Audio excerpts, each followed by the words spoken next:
Assalamualaikum warahmatullahi wabarakatuh. Good morning, Honorable to the host of this international forum, the President of Central Baikal State University of Agriculture, Honorable to the Committee of the 6th Regional and the 1st International Forum on Education and Research Conference, distinguished guests, ladies and gentlemen. It is my great pleasure for inviting me to be here in the 6th Regional and the 1st International Forum on Education and Research Conference in the Central Baikal State University of Agriculture, Philippines. To see you all the participants virtually. We still do this as we are now facing the pandemic of coronavirus 19 since March 11, 2020 as the World Health Organization declared. So it has been more than 1 year. Hopefully, this global disease outbreak will soon decrease and will not exist or happen anymore. In this opportunity, I would like to share and give ideas dealing with the main themes on reinventing education and research flexibility in the new normal. I start this with the research finding which describe about learning alternative in the new normal. As we understand, when we talk about new normal today, it is closely related to what is happening now. That is the pandemic of coronavirus 19, where all the countries in the world need to have new adaptation, such as staying home more than being outside, working in the office by wearing the mask, making social distancing, avoiding the crowds of people, shifting of learning activities by students at school and universities from face-to-face interaction to fully online learning, using more technologies and psychological and social management. Well, one of education and research flexibilities to reinvent is the blended learning as one of the alternatives or solution to learning. This learning model actually is not something new, yet it is becoming more popular in this new normal. It is stated that blended learning is one alternative of education formulation in higher education, and because of its flexibility, it allows us to maximize many positive education function. Therefore, the result indicates that blended learning maintains or increases access for most students and produces improved success rates for minority and non-minority students alike. And this is based on what Zuban did before in his research. In addition, when students express their belief about the effectiveness of their learning environment, blended learning is more effective than face-to-face and complete online. The new normal in the era of COVID-19 opens an opportunity to reinvent the goals of education. One of the goals is to prepare and provide learning models for students better, which should be relevant, appropriate, innovative, and responsive in times of disaster, diseases, and emergencies. During the era of social distancing practice, demonstrating a major new normal behavior, many universities are headed toward fully online modality or blended learning modality as instructional approaches. The fully or complete online modality of the instructional approach during the COVID-19 era can be feasible. For example, in Indonesia, millions of students are ordered to remain at home for learning while universities have been closed for quarantine. It means that the instructional activities are implemented online through a variety of online courses and electronic textbooks, as well as a variety of online learning modes such as WhatsApp, YouTube channels, Schoology, Google Classroom, Moodle, Zoom, Google Meets, Microsoft Teams, and so on. Related to the implementation of blended learning, as it is stated by Graham, it is commonly described that as an instructional approach that integrates traditional classroom methods and online digital methods. And of course, this requires the physical presence of both teacher and students, with feature of students control of time, setting, or pace. Considering the social distancing practice in this new era, group work approaches that require interaction with close physical context, such as formal and informal cooperative learning groups, think per share, peer instruction, and jigsaw, could be modified or reduced, even eliminated from the option of the instructional methods of teaching. Um, it is suggested by KHP, that there can be more usage of methods that require less movement and physical contact. One of the methods is direct instruction.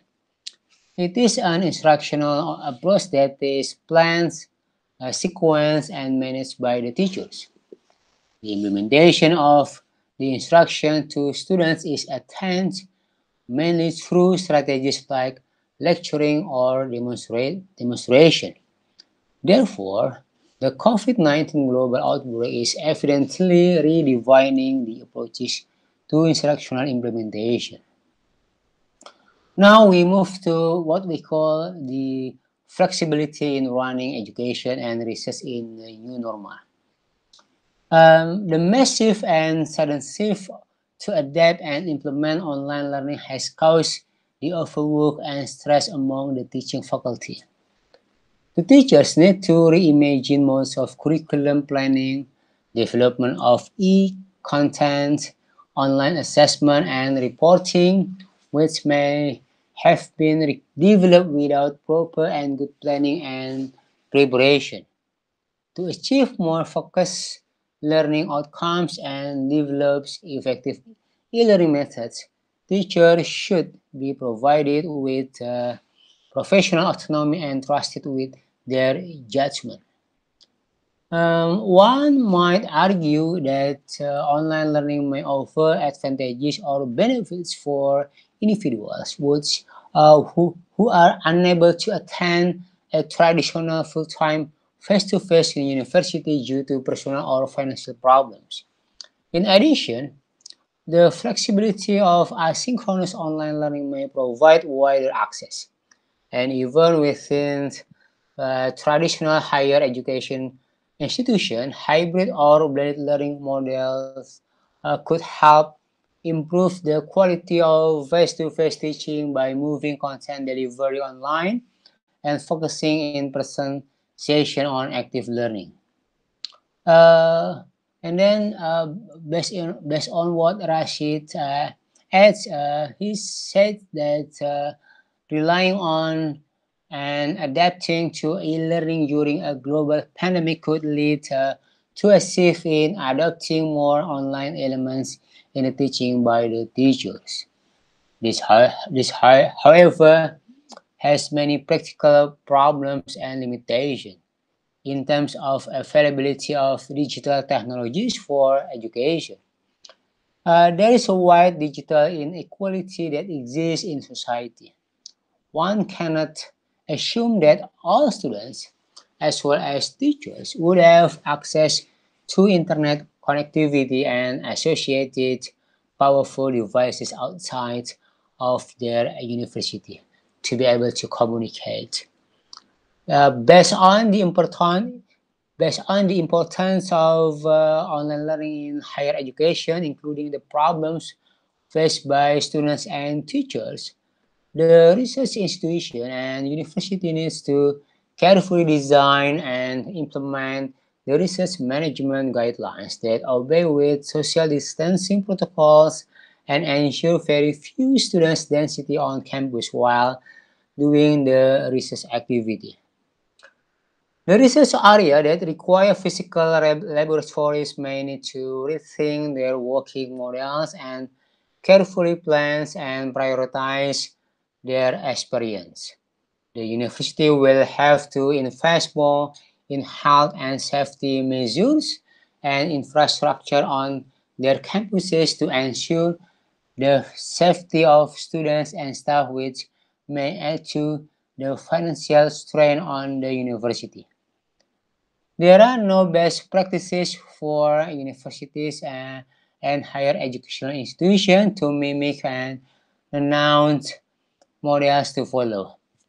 Educational institutions may need to identify the issues that they may face and prepare to take tough decisions in the coming months.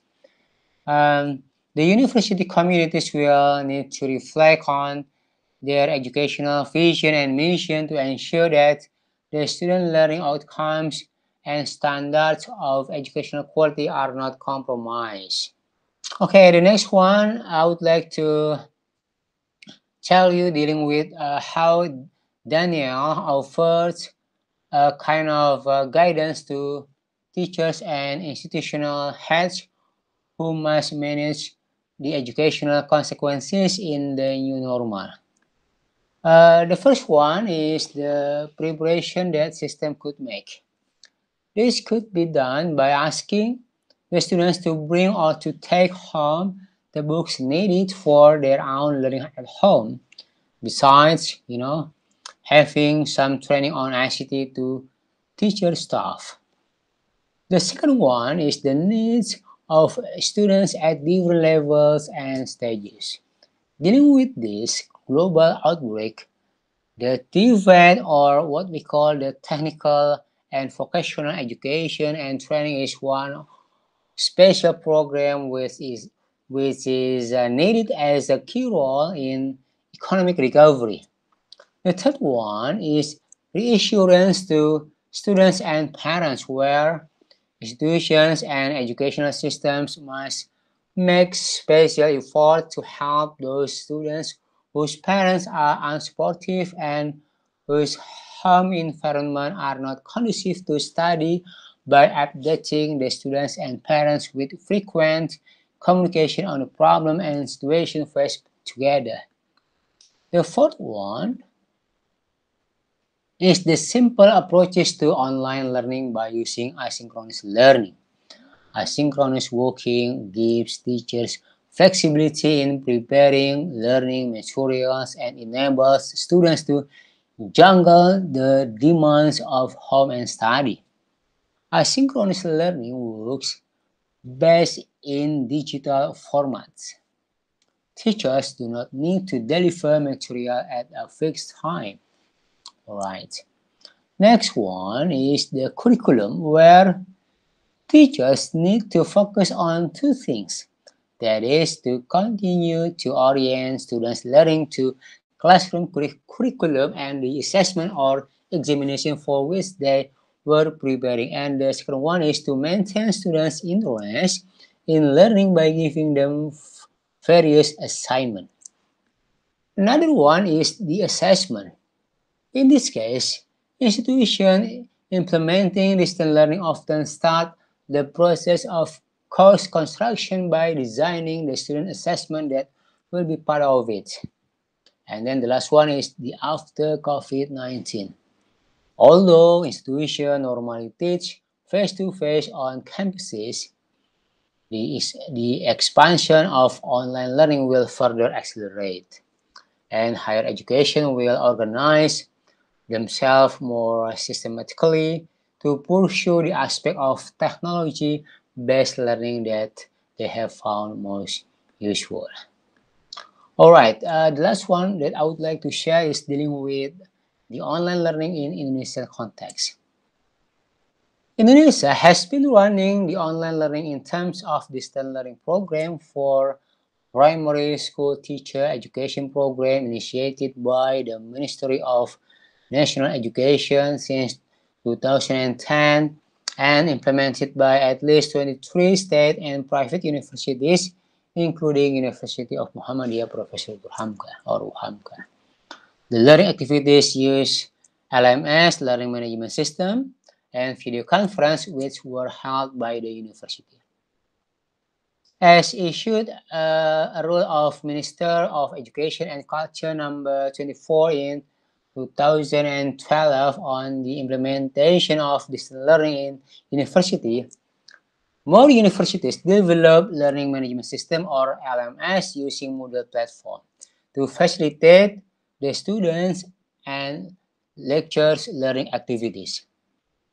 Before the pandemic of COVID-19 exists in Indonesia, only few universities have some online learning programs, as it is not easy to open the distance learning or online learning program in which the requirements of opening the online program is quite difficult. Therefore, to cope with this, some universities, through the lecturers, did online courses stated in the curriculum. It means that the university do not have the distance learning program yet. They conducted some online or open courses or materials asynchronously.